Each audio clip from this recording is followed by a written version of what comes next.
Are you over 75 and still believe that walking every single day is enough to keep you strong? I believed that too. For years I walked faithfully, rain or shine, convinced I was doing everything right. And yet, something subtle started to change. Not pain, not an injury, something quieter, more unsettling. It began with small moments. One morning, halfway through my usual walk, my legs felt heavy in a way I couldn't explain. Not tired, unstable. As if the signal between my brain and my body was slightly delayed. I brushed it off. Just a bad day, I told myself. But those days started repeating. I walked every day, just like everyone recommended. 10 minutes turned into 20. 20 into 30. But instead of feeling stronger, I felt cautious. I noticed I was paying more attention to the ground. Curbs looked higher. Uneven pavement made me slow down. And that's when it hit me. Walking was no longer building confidence. It was exposing what I was losing. One afternoon, I stood up from a chair and felt that brief, terrifying wobble. That half second where your body hesitates and you wonder, what if I don't catch myself next time? That moment stayed with me far longer than any ache ever could. Because after 75, a fall isn't just a fall. It's a threat to independence. What confused me most was this. I was doing the right thing. I was active. I wasn't sedentary. Yet my balance, my leg, control, my circulation, they were quietly declining. Walking was keeping me moving, yes, but it wasn't protecting me. I started to realize something no one had ever clearly said out loud. Walking keeps you busy, but it doesn't necessarily keep you stable. It doesn't train the muscles that stop a fall. It doesn't wake up the deep systems responsible for balance, posture, and confidence while standing still. That realization was uncomfortable, almost frightening, because if walking wasn't enough anymore, what was? And that question sent me down a path that completely changed how I move today, and why I no longer rely on walking alone. If what I just shared sounds familiar, I want you to stay with me. This isn't just a story. It's something many people over 75 are experiencing silently, and the most important part is still ahead. Before we go on, take a second to do something simple but meaningful. Let me know in the comments if you still walk every day, or if you've started to feel that same hesitation, that quiet loss of confidence in your legs or balance. Reading those comments helps me understand who I'm really talking to, and it helps others realize they're not alone. If this is making sense so far, make sure you leave a like. It tells the platform this kind of conversation matters, especially for people who want to stay independent, not just active. And if you haven't subscribed yet, check that now, because what I'm about to share next is the exact turning point that changed everything for me.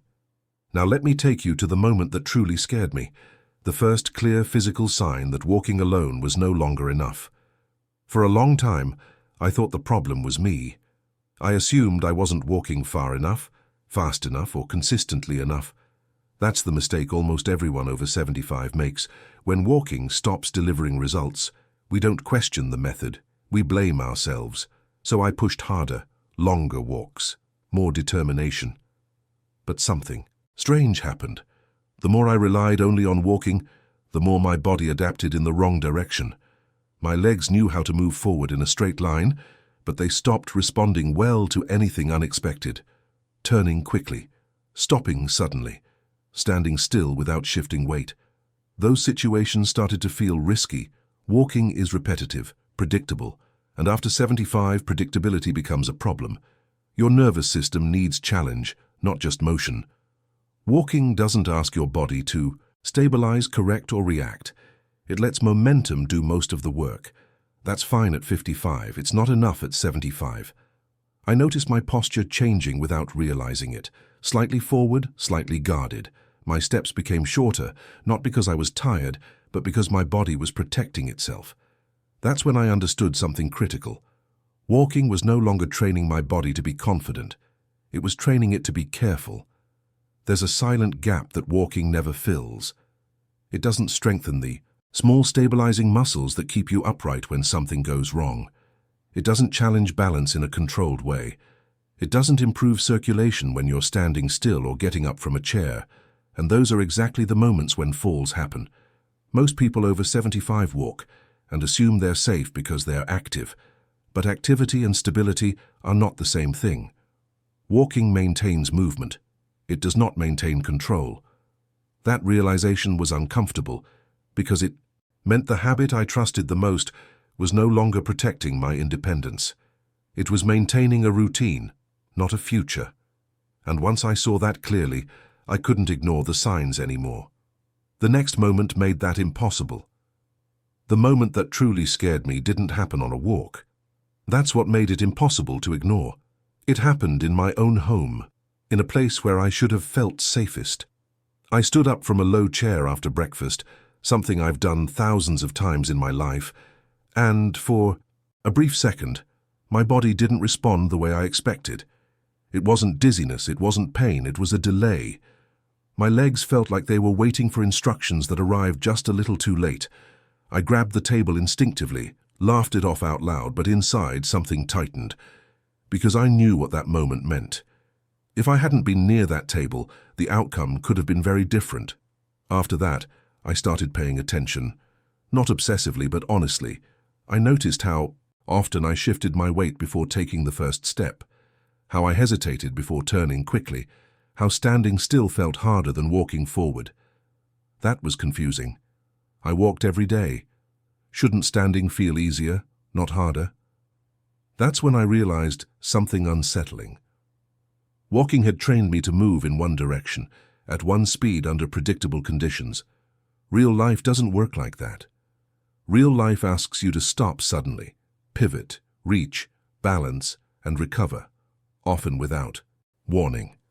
Another moment came a few days later. I was putting on my shoes, standing on one leg like I always had, except this time my foot touched the ground sooner than I planned. Again, nothing dramatic, no fall, but my confidence took a hit, and after 75, confidence is everything. What scared me wasn't weakness, it was loss of control, the feeling that my body was slowly negotiating with gravity instead of commanding it. I realized that falls don't start with accidents, they start with hesitation, with tiny delays, with the body losing its ability to correct itself automatically. Walking never challenged that system.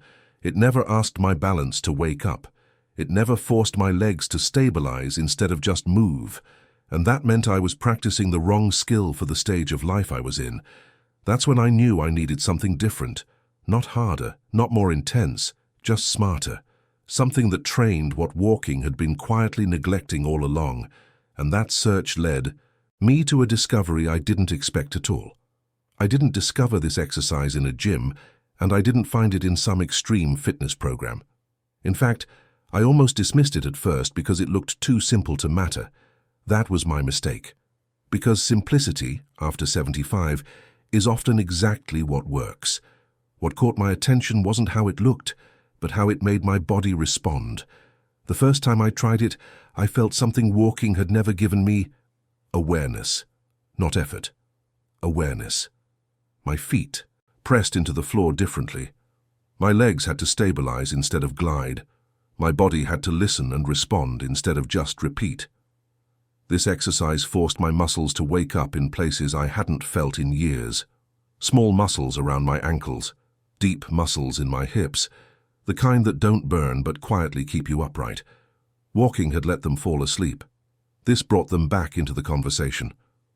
I remember thinking, why does this feel harder than a 30-minute walk? The answer became clear quickly. There was no momentum, no forward motion to lean on. Every second required control. My circulation felt different too, a warmth spreading through my legs instead of the dull heaviness I sometimes felt after walking. What surprised me most was how quickly my brain got involved. I had to focus, adjust, correct myself. That's when it clicked. This wasn't just physical, it was neurological. I was retraining the connection between my brain and my legs, the very connection that had hesitated when I stood up from that chair. I started doing this exercise daily, not for long, but consistently. No equipment, no strain, just intentional movement. And within days, I noticed something subtle but powerful. Standing still felt easier. Turning felt smoother. I wasn't rushing to sit down anymore. Walking had kept me active. This exercise was teaching me control, and the more I practiced it, the more I realized why it worked when walking didn't. It wasn't about distance or endurance. It was about stability, circulation, and confidence in the moments that matter most, the moments between steps. What happened next changed how I moved through my entire day. After a few weeks, the changes didn't announce themselves loudly. They showed up quietly, in moments that used to make me cautious. I noticed it one morning when I stood up from bed and didn't pause. No hesitation. No need to steady myself. My legs responded immediately, like they remembered their job again. As I kept practicing, my balance began to feel less fragile. Standing on one leg while getting dressed stopped feeling like a small risk. I wasn't thinking about falling anymore, and that mental shift mattered more than I expected. Fear had been shaping my movements without me realizing it. Now that fear was loosening its grip. My legs felt different too, not stronger in a dramatic way, but more alive. The heaviness I used to feel after walking was gone. Instead, there was a steady warmth, a sense that circulation was actually reaching the parts of my legs that used to feel sluggish. Even later in the day, when I was cooking or standing in line, my legs didn't feel tired as quickly. What surprised me most was how my walking changed without me trying to change it. My steps became more confident, my posture felt more upright. I wasn't shuffling or shortening my stride out of caution anymore.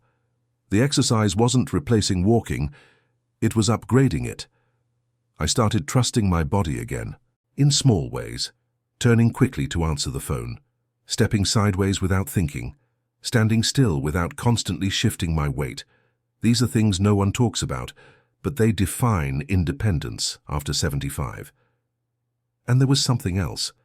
My mind felt calmer when I moved. Because when your body feels stable, your brain stops preparing for emergencies. That constant background tension fades. I realized I wasn't just training muscles, I was retraining confidence. Walking had kept me moving forward. This had given me control in all directions.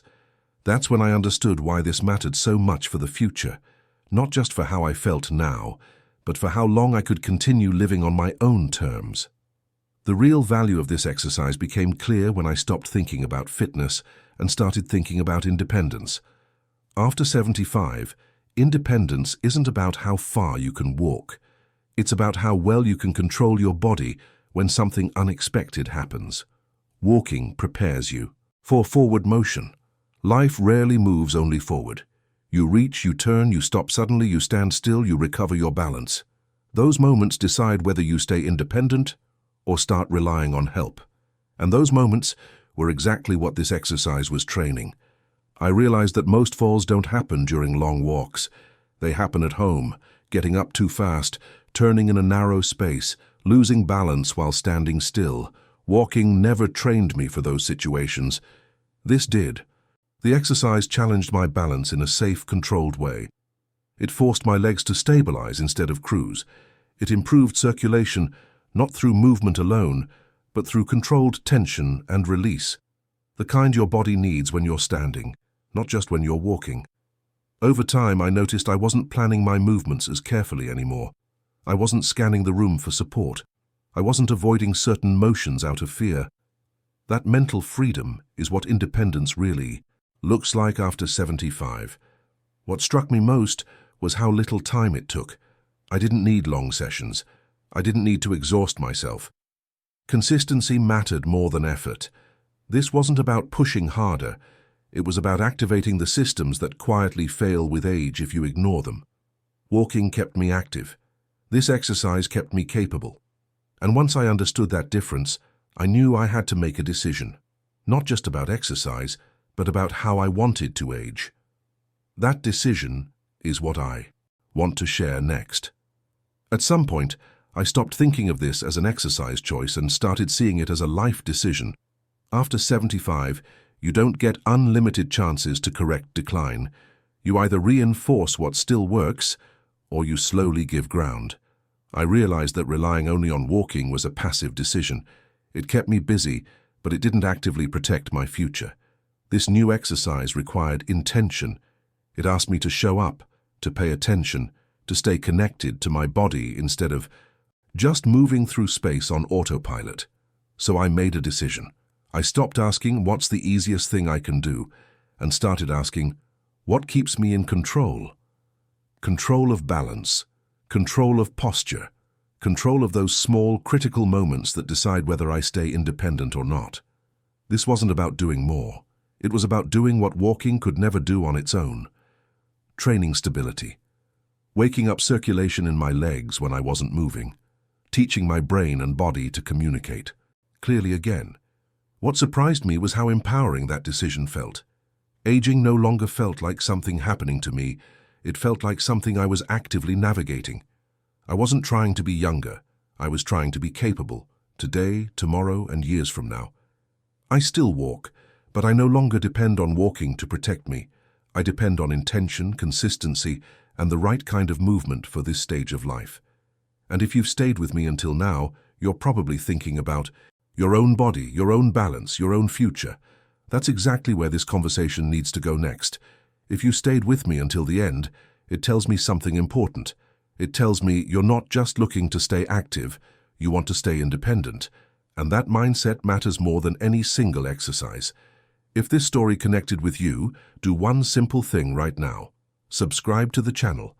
The videos you'll find here are made for people over 60, 65, and 75 who want real control over their body, their balance, and their daily life. Not fitness trends, not extremes. Leave a like if this helped you see walking differently. That small action helps this message reach others who quietly need it. And I want you to leave a comment too. Type this exact sentence in the comments. I want to stay independent. When you write it, you're not just commenting. You're making a decision for yourself. Finally, don't stop here. The next video on your screen goes deeper into simple movements and habits that protect balance and circulation after 75. Click it and keep going. Your future self is shaped by what you choose to do today.